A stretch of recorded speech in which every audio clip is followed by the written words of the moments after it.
राजकीय उच्च विद्यालय जयसिंहपुरा में अंतर्राष्ट्रीय बालिका दिवस के उपलक्ष्य पर एक कार्यक्रम का आयोजन किया गया, जिसकी आता विनोद कुमार, सिविल सर्जन करनाल ने की। इस कार्यक्रम में स्कूल के सभी बच्चों ने बढ़ भाग लिया। भाषण और पेंटिंग प्रतियोगिता का आयोजन किया गया। इस अवसर पर सिविल सर्जन करनाल ने अपने बहुमूल्य विचार प्रकट किए, जिसमें उन्होंने बताया कि बेटा बेटी एक समान है, हमें आज की सामाजिक स्थिति में यह बदलाव लाना होगा। और उन्होंने बताया कि आज का दौर लड़कियों का है और उनके अधिकार ही उनका भविष्य है। उन्होंने कार्यक्रम में उपस्थित विद्यार्थियों से अपील की कि जो भी व्यक्ति भ्रूण हत्या के बारे में स्वास्थ्य विभाग को सूचित करेगा, उसको 1 लाख रुपए इनाम दिया जाएगा व सूचना देने वाले व्यक्ति का नाम गुप्त रखा जाएगा। शून्य विनोद कुमार ने यह भी बताया कि जिस गांव का लिंगानुपात सबसे अच्छा होगा, उस गांव को 5 लाख रुपए इनाम दिया जाएगा। सिविल सर्जन के आज इसी कड़ी में गांव मदनखेड़ा खेती सफली व गांव राहिया में भी स्वास्थ्य विभाग द्वारा अंतर्राष्ट्रीय बालिका दिवस पर कार्यक्रमों का आयोजन किया गया।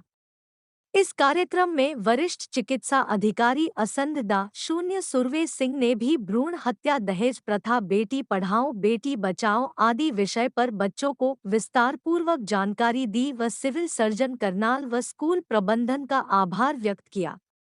इस कार्यक्रम में भाषण प्रतियोगिता में मुस्कान कक्षा 10वीं ने प्रथम व रिधिमा ने द्वितीय और मुस्कान कक्षा ने तृतीय स्थान प्राप्त किया। पेंटिंग प्रतियोगिता में मुस्कान कक्षा 9वीं ने प्रथम, देवासी ने द्वितीय और कोमल कथा 10वीं ने तृतीय स्थान प्राप्त किया। सभी विजेता छात्र छात्राओं को सिविल सर्जन करनाल द्वारा इनाम देकर सम्मानित किया। इस कार्यक्रम में स्कूल को सहमुखिया श्रीमती रेशम देवी ने बच्चों को भ्रूण हत्या के बारे में शपथ दिलाई व सभी चिकित्सा अधिकारियों का स्वागत किया। मास्टर सुशील कुमार ने संघ संचालन किया व अपने विचार प्रकट किए। मास्टर कृष्ण कुमार जी ने कार्यक्रम के अंत में सभी अतिथियों व सहभागियों का आभार व्यक्त किया। इस अवसर पर चिकित्सा अधिकारी शून्य सुनील कुमार, ग्राम सेवा सिंह गांव के नंबरदार श्री चरण सिंह व पंच श्रीमती सुमन देवी, आईसीटीसी काउंसलर श्री रंगी राम वर्मा व सुपरवाइजर श्री सतीश कुमार, श्री प्रेम कुमार, श्रीमती अनीता आदि भी उपस्थित थे। के साथ साथ सभी टीचरगण और यहाँ भी आए हुए हैं बाकी अतिथिगण, सबसे पहले तो मेरा सभी को नमस्कार। और प्यारे बच्चों, मैं आपको बताना चाहता हूँ कि मैंने जीवन में माता पिता के बाद टीचर को ही अपना गुरु माना है। और ख़ास तौर पे जब हम प्राइमरी एजुकेशन हमारी रहती है, क्योंकि वो हमारा बेस है, तो जो भी हमारे टीचर हमें शुरुआती तौर में जब हम टीचर के पास आते हैं तो जो अच्छी बातें हमें बताते हैं, हमें पढ़ना लिखना सिखाते हैं, हमें कैसे आगे बढ़ना है वो सब सिखाते हैं। तो मैं हमेशा जहाँ भी जाता हूँ सबसे पहले उनको धन्यवाद करता हूँ और टीचर्स को हमेशा अपना गुरु मान के रखता हूँ। और दूसरा, आज हम सब लोग यहाँ पे अंतर्राष्ट्रीय बालिका दिवस जो 11 अक्टूबर को प्रत्येक वर्ष मनाया जाता है, इस वर्ष इसको मनाने के लिए आपके आज स्कूल के प्रांगण में हम सब और हर वर्ष जब ये मनाते हैं दिवस, तो इसका हर वर्ष कुछ ना कुछ थीम रहता है। तो इस वर्ष का जो थीम है वो बेटियों के लिए ये है कि अब समय हमारा है और हमारे अधिकार ही हमारा भविष्य है। तो बेटियों, ये अब समय आप लोगों का है। अब आप लोगों के जब आपको अधिकार मिलेंगे तभी आपका भविष्य सुरक्षित रहेगा। तो उसके लिए सबने उसके लिए काम करना है। और जो वर्ल्ड हेल्थ ऑर्गेनाइजेशन के अनुसार जो सबसे जरूरी चीज़ है लड़कियों के लिए है उनका स्वास्थ्य। क्योंकि देखने में आया है कि अभी भी समाज के अंदर लड़कियों में लड़कों में खाने पीने का भी भेदभाव रहता है, जिसकी वजह से छोटी आयु में ही लड़कियों को कुपोषण का शिकार होना पड़ता है, कई प्रकार की बीमारियों का शिकार होना पड़ता है। तो मैं स्वास्थ्य विभाग का अधिकारी होने के नाते ये कहना चाहता हूँ कि मैं भी इस बात को मानता हूँ कि अगर लड़कियाँ स्वस्थ होंगी तो वो बहुत अच्छे से ज्ञान अर्जित कर सकती हैं और अपने अधिकारों को प्राप्त कर सकती हैं, तभी उनका भविष्य सुरक्षित रहेगा। तो इसके लिए स्वास्थ्य विभाग हमेशा लड़कियों के स्वास्थ्य को लेकर चिंतित रहता है। और दूसरा यह है कि एजुकेशन, क्योंकि एजुकेशन जब हमारी अच्छी होगी तो तब उसको आप अपने अधिकारों को जान सकते हो, अपने अधिकारों के लिए लड़ सकते हो। तो अच्छी एजुकेशन प्राप्त करनी है। और जैसे कि सभी बच्चियों ने कितने अच्छे तरीके से अपनी बात रखी कि कैसे लड़कियों को जो है ना आज जो डिफरेंस है उसको दूर किया जा सकता है और कितना अधिक चिंता का विषय है। हमारे जो टीचर सेवान जिन्होंने भी यहाँ उन्होंने भी बहुत अच्छे से अपनी बात रखी। तो रही बात दूसरी, स्वास्थ्य विभाग, आपको मैं कुछ जानकारी और दूंगा कि जैसे लिंग अनुपात के ऊपर जैसे हमारे PNDT एक्ट है वो भी निरंतर कार्य करता रहता है। और जैसे अगर कहीं पे भी जैसे लिंग की जांच कोई करवा रहा है या कहीं आपको पता चलता है तो यानी कि जो इन्फॉर्मर होगा, जो हमारे स्वास्थ्य विभाग को सूचना देगा, तो स्वास्थ्य विभाग की ओर से उसको 1 लाख रुपए का इनाम दिया जाता है। तो अगर आपको भी बच्चों कभी कुछ पता चलता है कि यहाँ पे लिंग जांच होती है या फलां आदमी करवाता है, तो आप लोग डायरेक्टली स्वास्थ्य विभाग को सूचित कर सकते हैं। तो उसके लिए अंदर ये नहीं है कि कोई बच्चा नहीं कर सकता, कोई भी कर सकता है।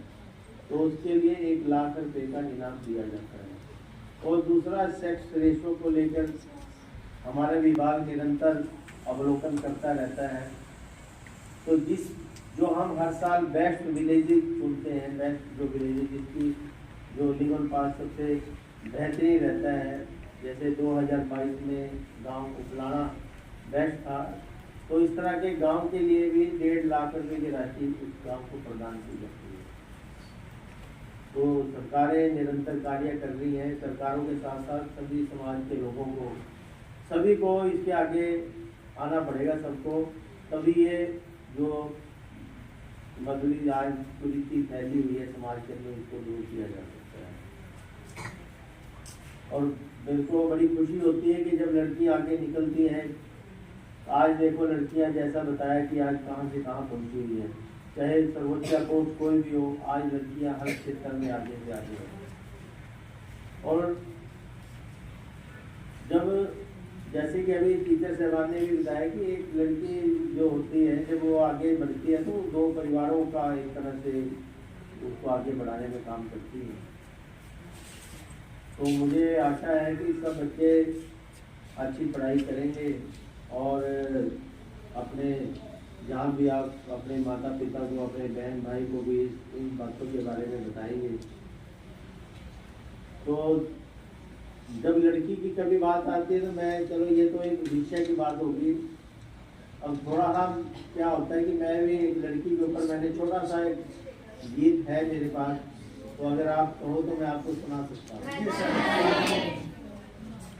तो वो किसी हिंदी फिल्म के गाने की धुन पे बना हुआ है, तो मैं आपको बिना धुन पे सुनाऊंगा वो। तो उसको आपने ध्यान से उसके शब्दों को सुनना है कि उसमें जो शब्द है,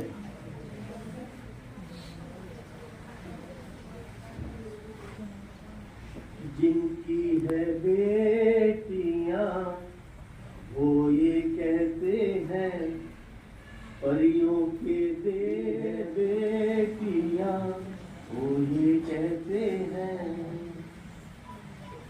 हंसती है जब बेटियां तो मोती झरते हैं, चलती है लहरा के तो फूल खिलते हैं, ला ला ला ला ला ला ला ला, हंसती है जब बेटियां तो मोती झरते हैं, चलती है लहरा के तो फूल खिलते हैं, पलके उठा दे तो उजाले होते हैं, परियों के देश में वो सो रहते हैं, घर को जन्नत का नाम देते हैं, जिनकी है बेटियां वो ये कहते हैं।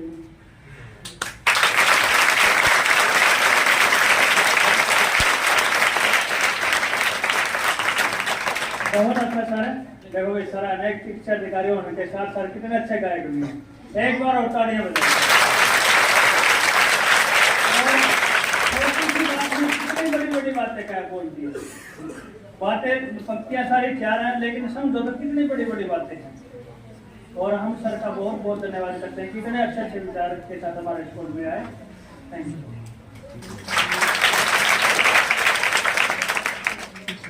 और ये जब मैं आपकी उम्र में था ना, तो हमारे समय में उस समय शनिवार के दिन आधी छुट्टी के बाद जाने की क्लास हुआ करती थी। पता नहीं आजकल होती नहीं होती है। तो उस समय क्या कि मेरा तो मन तो बहुत करता रहा कि मैं भी स्टेज पे गाऊं, लेकिन उस समय इतना हौसला नहीं था, कॉन्फिडेंस ही नहीं था गाने का। तो वो आज मैं पिछले 1-2 वर्षों से संगीत का भी मैं लुत्फ उठाता हूँ। संगीत का जहाँ मौका मिलता है मैं संगीत गाता भी। तो टैलेंट जो होता है ना, कहने का मतलब है कि जो टैलेंट तो इंसान के अंदर बचपन से होता है, लेकिन वो कब बाहर आए कुछ पता नहीं है। तो आप लोगों ने भी, अगर आपके अंदर जिस तरह कोई भी अगर होती सबकी कुछ ना कुछ होती है, तो आपने मेरे की तरह पीछे नहीं रहना, समय पे उसको एंजॉय करना है। Thank you.